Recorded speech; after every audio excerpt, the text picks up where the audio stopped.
All right, ladies and gentlemen. Well, the time is upon us. It's time for Comic Con, and not just any Comic Con, San Diego Comic Con. This is the big one. This is the Comic Con of all Comic Cons. It's where all of the big dogs show up, and a lot of the film studios, including Marvel Studios and DC, have shown up in the past. Now, granted, in the past few years, they haven't been there because honestly, they haven't had a lot to show, and both studios have been floundering a little bit. But this year, they've both come back, and the question is, was it worth them coming back, and was it worth them dominating the news cycle? Because you've probably seen a few of the things that I'm going to touch on. But that also brings me to the rest of the news, which is that there was other things that happened at Comic-Con, which you probably did not hear about because it was overshadowed by the big Marvel news. So I'm going to go ahead and update you on the things that you might have missed as well. So let's go ahead and dig into it. Now, before we get to business, I want to go ahead and tell you to visit criticalist.com. Yes, that's criticalist.com. We are in the Android and Apple stores as well, and we are an entertainment reviewing platform. You can go in and review movies and TV shows and things that you're enjoying and watching right now, and just hang out with friends in groups or make lists of all of your favorite things. So let us know what you have been watching lately. And if you've seen Wolverine and Deadpool, make sure to pop in and leave us a review as well. Now, on to the first piece of news, and the one you might have heard about here is that basically Marvel is bringing back the Russo Brothers. Now, if you do not know who the Russo Brothers are, this is the directors of the MCU. These are the guys that really helped shoot Marvel into the stratosphere. Now, they were on the rise as far as Marvel Studios goes, but then when they found the Russos, these guys really just killed it with the Captain America films after the first one, and then especially with the Avengers Endgame and the Infinity Saga in general. These guys are who did it, and a lot of people are just really happy with everything that they've been doing. Now, the question is bringing these guys back the best idea? Because it feels like, Marvel is out of ideas. It feels like they are kind of just gotten to this point of being creatively bankrupt, and now they're just digging up, old things to help save them from their floundering, which they've been doing for the past 5 years. Now, granted, maybe this is a good move, and part of what was announced with this was that one of the movie's names is changing, and it's that the next Avengers film is going to be called Avengers Doomsday. So they are clearly completely switching gears. This movie was initially called the Kang Dynasty, but now it's Doomsday. Now, clearly, looking at this art and everything, people instantly were like, okay, this is Doctor Doom. This is going to be a Doctor Doom movie in general. And then, along with this news was what came out next and what you probably have seen, which is that they're bringing back Robert Downey Jr., which harkens back to what I was just saying a moment ago, which is that they keep leaning on the same things now because they are floundering. Now, people are very split on Robert Downey Jr. coming back. For one, because he's going to be playing a different character, we think. Now, I have some speculation here. There was a comic run where Iron Man, well, not exactly Iron Man, but Tony Stark had become this Doctor Doom character, but another version in an alternate reality. I am wondering if this is actually what's happening since they are still going along with the multiverse. So I am thinking that Robert Downey Jr. actually isn't going to be playing the usual Doctor Doom. He's actually going to be playing an alternate universe version of Doctor Doom, and it's actually going to be a Tony Stark Doctor Doom, which actually could be kind of cool, and I'm interested to see where Marvel goes from here. I mean, the thing is they do just feel like they're floundering a little bit and trying to just go back to their old success. And hey, I guess if it works, it works. But also they need to figure out, that they need to just listen to the fans. And in a sense, this is kind of what they're doing, but it feels a little bit wrong in the same sense. So we'll see what they do with this, but you've probably seen this news already. Now, the next bit of news that you might have missed is that they also changed the title of the Fantastic Four film, and they did release a logo and a new poster, and basically they are still fully leaning into the retro vibe of this movie, and it's going to be called Fantastic Four First Steps. Now, I think that this is kind of leaning into the whole space mission aspect of it as far as the first steps goes.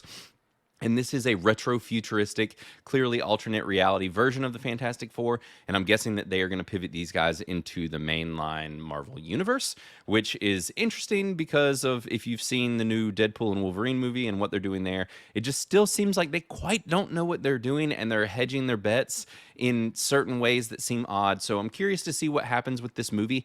They did some footage leaked that I was able to catch before it got pulled off the line, but basically they were revealing some of the movie and what was going to be the trailer. And the retro futuristic part of it actually does look really cool. And I am more intrigued about this movie, and I'll hold out judgment. And I mean, I really do hope that it's great because I want it to be good. They have messed up on Fantastic Four more than once, and the last one, the Josh Trank film, did not do well. I have been scared and refused to see it simply because I liked Josh Trank a lot, who did one of my favorite indie films, and then they brought him on and just butchered the movie to pieces and then nuked him from Hollywood. So, it's kind of one of those things where that movie, we don't really know what we would have gotten because that movie kind of got the Zack Snyder treatment and just got chopped all up. So I hope that Marvel Studios treats this movie right, and it seems like they are leaning into, the retro aspect of the Fantastic Four, which is one of, the first Marvel family. And so I hope that they do this right. It seems cool, and so we will see. Now, the question is,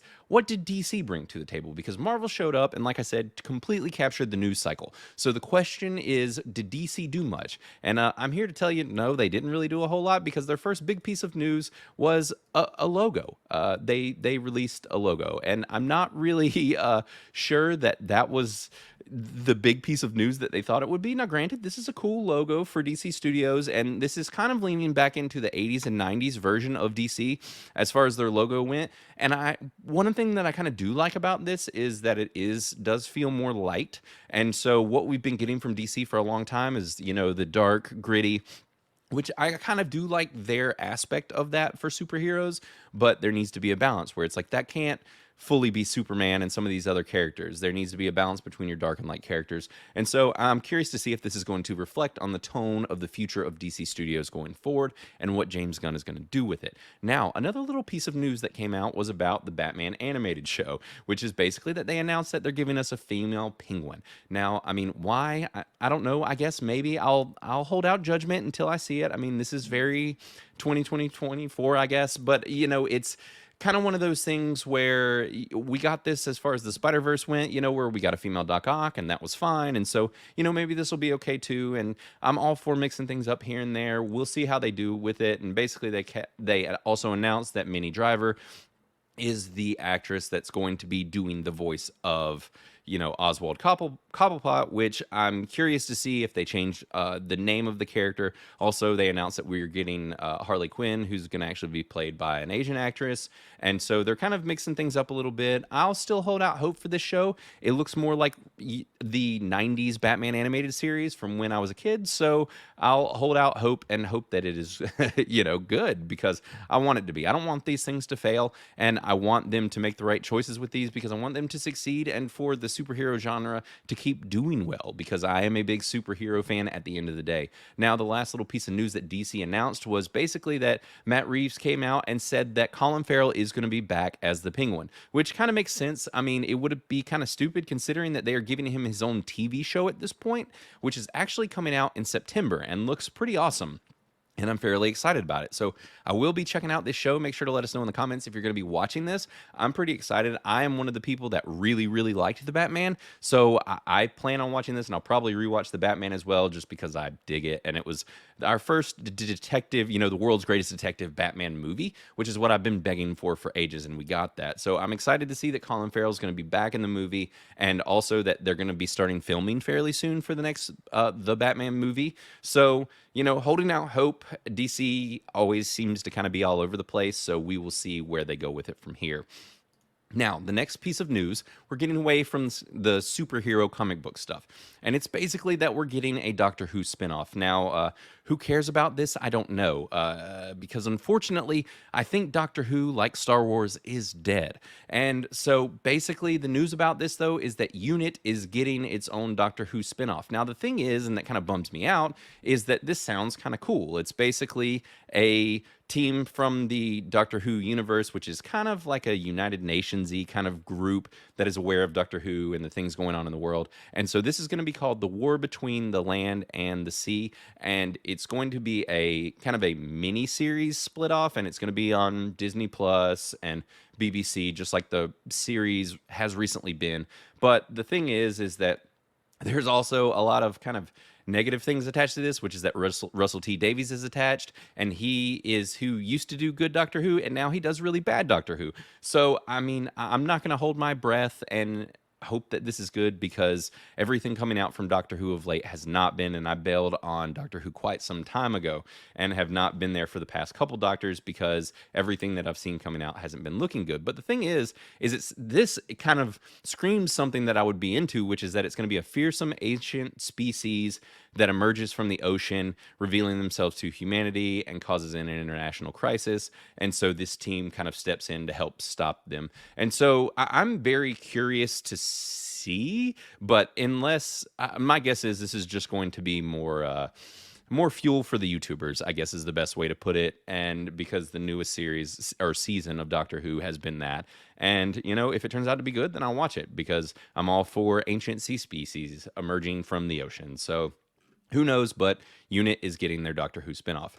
Speaking of spinoffs, we are getting a Boys Prequel spinoff because, you just can't get enough of the boys because everybody just still loves the boys so much. So, this is more, in my personal opinion, unexciting spinoff news because now the thing is, I used to really like Jensen Ackles. I'm kind of on the fence about the guy now, but this is about his character and one of the other characters from the series, which was, I think, the lady that basically came out and turned out to be, Stormfront, who came out to be like a Nazi or something.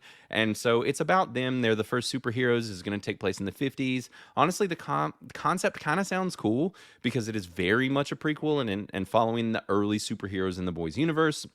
But I've kind of lost faith in the boys. I don't find it very interesting anymore. I think it's just turned out to be edgelord stuff that is not my type of edgelord stuff, I guess. So, it's going to be for some and not for others. And hey, if you're into it, then definitely check it out and let us know how it is. And if it happens to be good and if it's better than the spin-off series, which was Gen V, which it was kind of like it had the bones of a good show, or maybe not the bones, but the covering of a good show, but at its core was kind of trash and ended up just being something that I really despised. So I've kind of lost hope and faith in this series as a whole. Now, the next piece of news, and speaking of relatively dying franchises, is that there is going to be the first ever Star Trek live action comedy show. Now, maybe this will be all right. Who knows? I mean, just things from Star Trek have not been too great. This sounds like it's leaning more in the way of Lower Decks, except for that basically this is going to be live action. And it sounds like actually that, some of the people involved with Lower Decks is involved with this, which is Tawny Newsome. And then it sounds like they're going to have the Haunted Mansion director, Justin Simeon, who's going to be attached to this as well. Now, I will say that the Haunted Mansions movie was actually quite good. And if you have Disney Plus, you should check it out. I really enjoyed it a lot. And that movie bombed terribly. And it's not a bad movie. It's actually really good. So I would say give that a watch. Now, this, I don't know. This is a live action comedy series for Star Trek, maybe. The log line for the show is going to be that it's Federation outsiders that are serving a gleaming resort planet. They find out that their day-to-day exploits are being broadcast to the entire quadrant. So I'm getting kind of office-y vibes there. And basically meets like that Jim Carrey movie where he finds out his whole life's being filmed. But, it's a tie-up between those two things. And so maybe this could be cool. I'm game. I mean, like I said, with the guy from that did the Haunted Mansion, if he's attached to this, then I'm intrigued at the very least. So we'll see how this turns out. But it's just I don't hold my breath for Star Trek much anymore either. Now, the next piece of news. If you are a Dexter fan, you might be pretty excited about this. And the news is that Dexter Original Sin has gotten a trailer, and they have announced that Michael C. Hall, the titular hero from the original Dexter series, is going to be back in this. Now, as a prequel series, that seems a little odd considering that this is following a young Dexter before he became the Dexter that we all knew. I'm kind of intrigued in this, and hopefully it'll be good. I mean, they did do a spin-off series, which we started but never finished. And I kind of am intrigued to go back, but I'm not even really sure why we bailed on it, honestly. But this could be cool. It'll be a new character playing Dexter. And then the news about this is basically that Michael C. Hall is going to be voicing the character or doing the voiceovers for when things are happening, and it will be, future Dexter talking about his past from what I gather. So this could be cool, and I'm interested to see what you guys think. Are y'all planning on watching the next Dexter show? Because I think I probably will give this a shot. I mean, I think we might have I guess it sounds like this is going to be on Paramount Plus, so I'll check that out for that reason alone. Now, the next piece of news is about Bioshock. If you've played any of the Bioshock video games, then you'll know that this is something to be excited about, or could be if it's done right. But the thing is this movie has been in development hell for ages. I mean, I remember forever ago when one of the leads from Prison Break was actually going to be the lead actor, but that was like a million years ago. And so this was supposed to be made at Netflix, and basically what they're saying is that now it's becoming a smaller project than what it was supposed to be. They're calling it a more personal version than initially envisioned, and it was going to be a grander scale film, and now it is going to be something that is smaller. And this isn't a real surprise if you've been paying attention to the streaming industry. Basically, all of these studios are pulling back their funding. They're pulling their money in really close because they're not making what they need versus what they are, chugging and spending out. And so this makes sense that they are going to cut back the budget a little bit. And I mean, I hope honestly that this still happens and that it turns out, because the world of Bioshock is awesome. It's kind of this retro futuristic horror story.